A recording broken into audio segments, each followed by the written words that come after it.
Datang dalam sebuah hadis dari Anas bin Malik radhiyallahu taala anhu, diriwayatkan oleh Al-Imam At-Tirmidzi rahimahullahu taala dan selain beliau. Kata Anas bin Malik radhiyallahu anhu, pernah suatu hari kami duduk bersama Rasulullah sallallahu alaihi wasallam di dalam sebuah majelis ilmu. Ketika Anas bin Malik dan para sahabat yang lainnya sedang duduk dengan Rasulullah sallallahu alaihi wasallam di dalam sebuah majelis ilmu, tiba-tiba Rasulullah sallallahu alaihi wasallam mengatakan kepada para sahabat, "Wahai para sahabatku, sebentar lagi akan datang ke hadapan kalian seorang pemuda yang akan menduduki surga Allah Subhanahu wa taala." Ini merupakan kabar gembira dari Nabi. Sebuah kabar gembira dari Rasulullah sallallahu alaihi wasallam di mana beliau sallallahu alaihi wasallam tidak pernah berbicara dengan hawa nafsu beliau, melainkan itu adalah wahyu dari Allah Subhanahu wa taala. Tidak lama setelah itu, kaum muslimin dan muslimat yang dirahmati Allah, datanglah salah seorang pemuda dari kalangan Ansor dalam keadaan masih ada bekas air wudhu di jenggotnya tersebut. Ia pegang sandal dengan tangan kirinya, kemudian ia beri salam kepada Rasulullah sallallahu alaihi wasallam dan para sahabat ridwanullah alaihim. Setelah itu orang itu pun berlalu. Ia pergi melakukan aktivitasnya. Kemudian di esok harinya, pada hari yang berikutnya, Nabi sallallahu alaihi wa ala alihi wasallam menyebutkan lagi ucapan yang sama. Ucapan yang kemarin beliau sebutkan. Apa ucapan tersebut? Beliau mengatakan, "Wahai para sahabatku, sebentar lagi akan muncul di hadapan kalian seorang pemuda yang akan menduduki surga Allah Subhanahu wa taala." Tidak lama setelah itu, datanglah pemuda yang kemarin datang kepada Nabi sallallahu alaihi wasallam dengan keadaan ia yang kemarin. Ia datang ke hadapan Rasul sallallahu alaihi wasallam dan para sahabat dalam keadaan masih ada bekas air wudhu yang menetes dari jenggotnya tersebut, menunjukkan bahwa pemuda ini baru saja berwudhu. Ia pegang sandal dengan tangan kirinya, kemudian dia beri salam kepada Rasulullah sallallahu alaihi wasallam dan para sahabat. Setelah itu pemuda itu pun berlalu. Ia pergi. Kemudian pada hari yang berikutnya, Rasulullah sallallahu alaihi wasallam mengucapkan lagi ucapan tersebut. Diulang lagi oleh Rasulullah sallallahu alaihi wasallam untuk yang ketiga kalinya. Beliau mengatakan kepada para sahabat, "Wahai para sahabatku, akan muncul sebentar lagi di hadapan kalian seorang pemuda yang akan memasuki surga Allah." Coba dibayangkan, satu kali saja sebenarnya sudah cukup pengkhabaran dari Nabi SAW terhadap pemuda tersebut bahwa ia adalah penduduk surga Allah.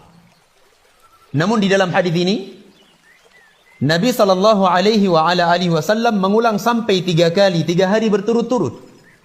Sehingga keadaan ini membuat Abdullah ibnu Ammar ibn al-As radhiyallahu an, salah seorang sahabat yang mulia, beliau penasaran dengan pemuda Ansor tersebut. Sehingga beliau mengikuti jejak perjalanan pemuda Ansor tersebut sampai ke rumah pemuda Ansor itu. Ketika Abdullah ibnu Ammar ibn al-As sampai ke rumah pemuda tersebut, beliau mengatakan kepada pemuda Ansor itu, "Wahai pemuda Ansor, sesungguhnya aku sedang ada masalah dengan ayahku, dengan orang tuaku. Berikan aku izin untuk tinggal di rumahmu selama 3 hari 3 malam."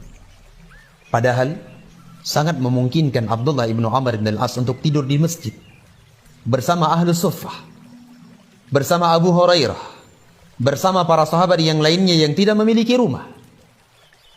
Namun Abdullah ibnu Ammar ibn al-As radhiyallahu an meminta izin untuk tinggal di rumah pemuda Ansor tersebut 3 hari 3 malam. Tidak lain tujuannya kecuali beliau ingin lihat amalan apa yang dilakukan oleh orang tersebut, sehingga Rasulullah sallallahu alaihi wasallam memberi kepadanya kabar gembira surga. Kemudian pemuda Ansor tersebut mengiyakan dan membolehkan Abdullah ibnu Ammar ibn al-As untuk tinggal di rumahnya 3 hari 3 malam. Lewatlah 1 hari 1 malam, 2 hari 2 malam, 3 hari 3 malam. Abdullah ibnu Ammar ibn al-As radhiyallahu anhuma, beliau tidak mendapati ada amalan yang banyak yang dilakukan oleh pemuda Ansor tersebut. Amalannya sedikit, tidak banyak. Datang dalam riwayat yang lainnya disebutkan bahwa pemuda tersebut, ia tidak melakukan qiyamul lail, amalan yang sangat mulia. didapati oleh Abdullah bin Umar bin Al-As, orang tersebut tidak melakukan qiyamul lail. Sehingga keadaan yang seperti ini membuat Abdullah bin Umar bin Al-As radhiyallahu anhuma bertanya kepada pemuda tersebut. Beliau mengatakan, wahai pemuda Ansor, aku duduk bersama Rasulullah sallallahu alaihi wasallam dan para sahabat yang lainnya.